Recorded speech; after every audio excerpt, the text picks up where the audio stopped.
Olá a todos e todas, sejam bem-vindos ao nosso curso Pães Recheados Incríveis.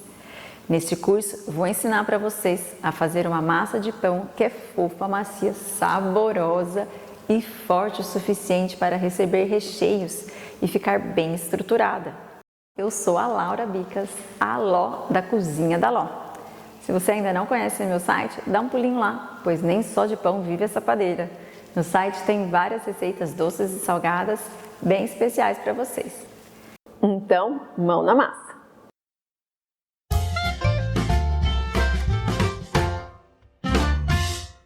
Então, vamos começar a nossa massa básica. Para começar, eu tenho aqui 545 gramas de farinha. Vou juntar na minha farinha uma colher de sopa de sal, 2 colheres de sopa de açúcar.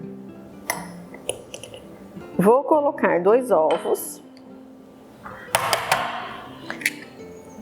O ideal é que os ovos estejam em temperatura ambiente.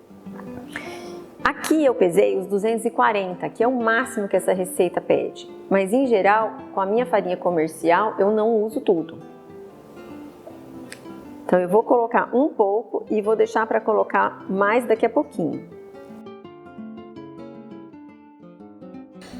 Agora eu vou colocar o fermento.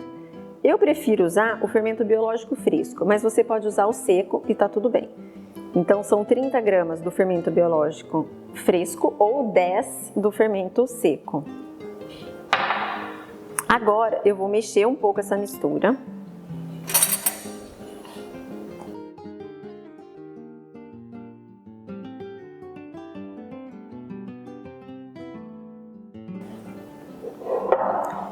E eu vou colocar também a manteiga. No método à mão, a gente já coloca todos os ingredientes junto no começo. A manteiga para fazer o pão tem que estar na temperatura ambiente. Ambiente não no dia que está muito calor, que ela está praticamente derretida. É o ponto que a gente chama ponto de pomada. O que é o ponto de pomada? É a textura de pomada mesmo, aquela pomada que a gente passa na pele, tá? Então seria isso aqui, ó. Olha aqui, tá vendo quando eu ponho o dedo? Ó, ela tá macia, eu ponho ela funda, mas ela tem uma forma ainda, ela não tá líquida, tá? Ela não pode estar um líquido, ela tem que ter essa textura de pomada.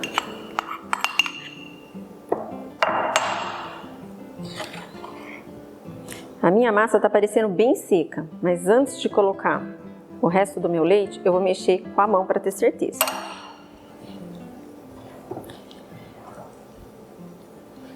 O ideal da massa é você realmente mexer e sentir a textura dela na sua mão.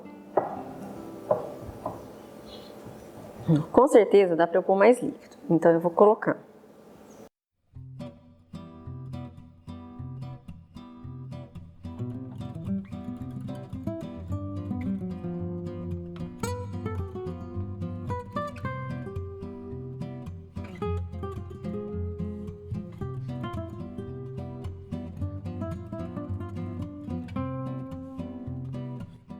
Olha, a minha massa não tá seca, ela tá bem molhada, mas eu sinto que eu consigo colocar um pouco mais de líquido.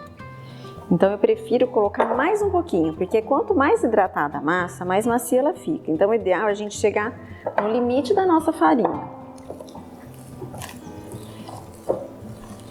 Mas você tá vendo que eu tô colocando bem de pouquinho. Se você ficar com medo de cair muito, eu sugiro você pegar uma tampinha de leite, sabe, de água mineral, aquela tampinha, e colocando de tampinha por tampinha. Aquela tampinha tem mais ou menos 10 gramas.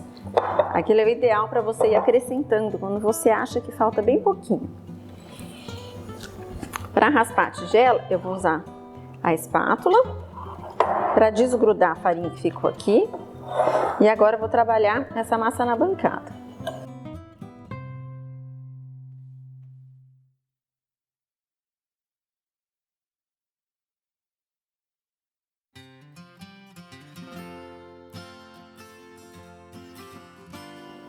Para trabalhar a massa na bancada, eu gosto de colocar as gotinhas de óleo. Porque o que acontece? Quando a gente coloca a farinha, essa massa vai absorver rapidamente toda a farinha e vai começar a grudar na bancada. Eu vou colocar mais farinha, eu vou colocar mais farinha. E assim a gente começa a colocar muito farinha extra na massa que a gente não quer. Então o óleo, ele deixa essa bancada untada e não me acrescenta mais farinha. Olha como que tá a minha massa. Ela não tá grudando na minha mão, ela tá bem macia, bem mole, entre aspas, né? Mole, no limite dela. Talvez até consiga hidratar mais um pouquinho, mas eu vou trabalhar ela assim. Agora, a gente vai sovar essa massa na bancada por 10 a 20 minutos, tá? Esse tempo de sova é muito importante para ir desenvolvendo a cadeia de glúten e essa massa ficar bem estruturada, crescer bem, segurar a forma. E sobre sovar a massa, vocês devem estar pensando, existe um jeito certo de fazer? Olha, existem várias técnicas de sovar a massa, dependendo do tipo de massa, de várias situações. Nessa massa eu gosto de usar essa técnica que você empurra com a palma da mão e vai enrolando a massa. Daí você gira e faz o mesmo processo. Se empurra, gira e vai fazendo. E vai rodando, tá? Então eu vou terminar minha sova. Eu vou fazer uma bola, tá? Sem muito mistério. E vou colocar agora essa massa para descansar. A gente vai colocar a nossa bola para descansar.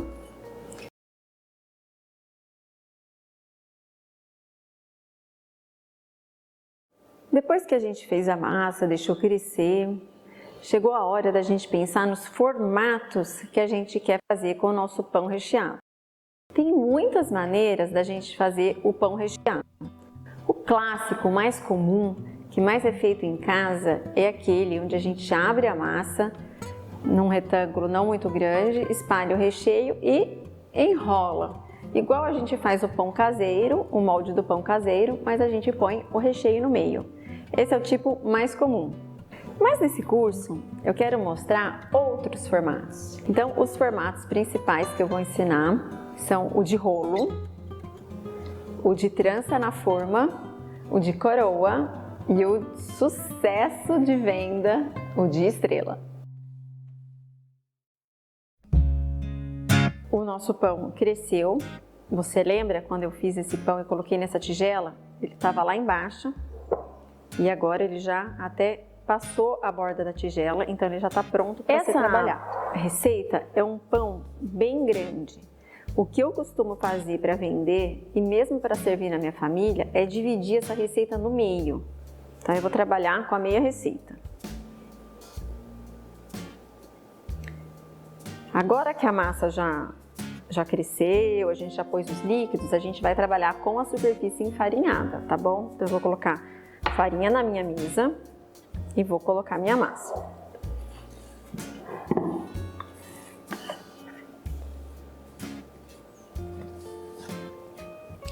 Essa hora de dividir a massa no meio, eu posso pesar para ficar com os dois tamanhos iguais, ou posso fazer mais de olho.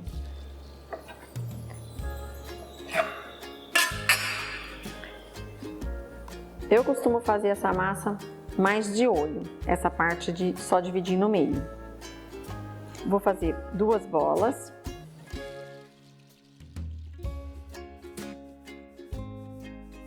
Então, o primeiro formato que eu vou mostrar para vocês é o formato de rolo. Eu vou abrir a minha massa.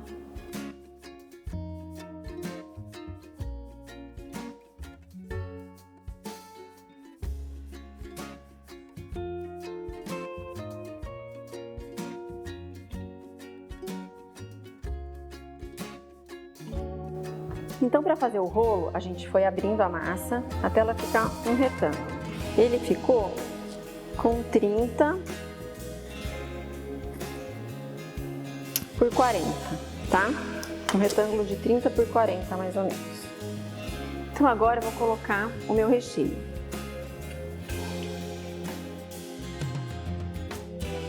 O formato de rolo, ele consegue segurar recheios mais de pedaços. Então eu consigo colocar o presunto assim, inteiro. Eu consigo rechear mais o meu pão. Então eu vou colocar Então, se eu estivesse fazendo uma calabresa, por exemplo, fatiada, poderia ser berinjela. Tem vários recheios que vão segurar bem no rolo. Mesmo os de pasta, o rolo segura quase todos os recheios. O rolo é o mais bonzinho dos formatos. Ele é o mais simples de fazer. Então, se você não tem experiência, quer praticar, ele é o melhor para você começar, tá? E agora eu vou colocar a mussarela.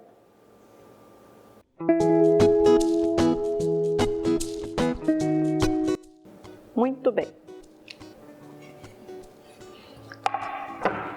Então, o que a gente vai fazer agora? A gente vai enrolar a partir da menor largura, tá? Eu vou começar aqui do de baixo. E aí eu vou dobrar essa massa e vou começar a enrolar. Tenta enrolar ele bem justinho, tá? Bem apertadinho. Se você quiser colocar mais uma camada de recheio, eu gosto dele bem recheado, eu vou colocar mais uma camada de presunto e queijo, você pode colocar. Então, esse rolo, a gente não tem muito limite do recheio. Dá para colocar, dá para rechear bem se você quiser, o seu rolo vai ficar mais gordo.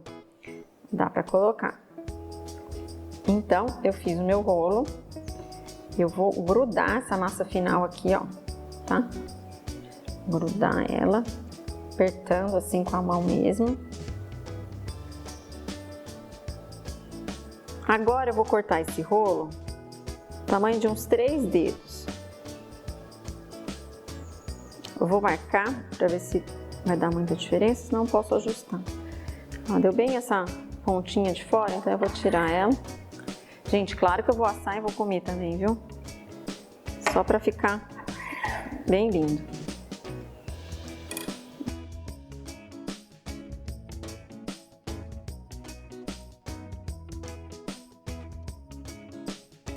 E agora eu vou dispor meus rolos na forma.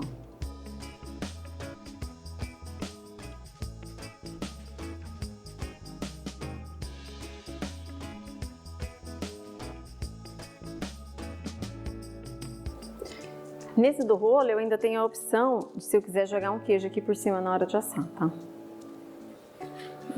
Bom, agora o que vai acontecer? O meu pão do rolo vai descansar mais 45 minutos antes de assar. Então a nossa massa cresceu, tá vendo? Ela ocupou bem o espaço da forma. Agora eu vou pincelar um ovo para ela ficar bem dourada.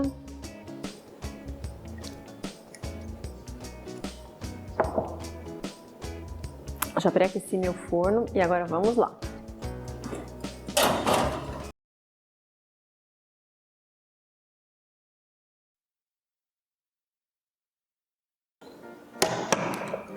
Olha aqui. Tá vendo? Que delícia! O queijo gratinou, derreteu, você viu como ele cresceu? Uma delícia, a gente já vai experimentar.